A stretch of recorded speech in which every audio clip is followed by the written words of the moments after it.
I was sitting at home, playing with blocks. Suddenly, I saw a group of zombies outside the window. They were slowly moving closer, but I felt no fear. I even pretended not to see them. It was the 6th year since the outbreak. Most of the world was already gone. Only this mountain villa, where my sister and I lived, was still safe. Every night, zombies gathered outside, but we were used to it. The glass walls were bulletproof. They could never break in. After so many years, I had trained a mind of steel. My survival skills were sharper than most. Each day, I set traps nearby. They were meant for creatures trying to get inside. But in this world, more dangerous than zombies, were the few survivors still alive.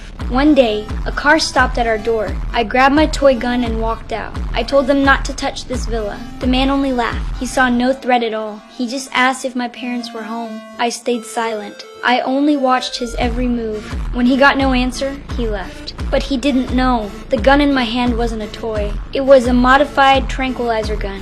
One shot could take him down. The next day, I went out with my sister. The man came back. This time, with a woman. His tone was harder than before. He even picked up my sister. He demanded to know where my parents were. I lied and said they went to town for supplies, but he didn't believe me. He had been watching for days. He knew only the two of us lived here. The woman said they were good people. She said once my parents returned, they would leave. But I knew the truth. They would never leave. For my sister's sake, I had to let them inside. Once in, they showed no manners. They searched every corner of the house. Soon they found our food stash. They were shocked at how much we had. Right away they planned to stay. They even hid their car, but they had already crossed a line they should never cross. They cooked a meal and placed it in front of us. But my sister and I refused to eat. We feared it was poisoned. The woman asked why. I glanced at the dog. I said nothing clear.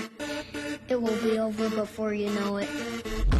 Late at night, I sent my sister and the dog into the safe room. I locked the door tight. The couple slept carelessly in the living room. They had no idea danger was close. The woman got up to use the bathroom. That's when she saw the house was already surrounded. They turned off the lights. They thought it would keep them safe. But the next moment, a sound came from behind. The man jumped up in fear. He grabbed his gun and rushed over. All he saw was the woman on the ground, silent. And just like that, the two of them vanished from this world.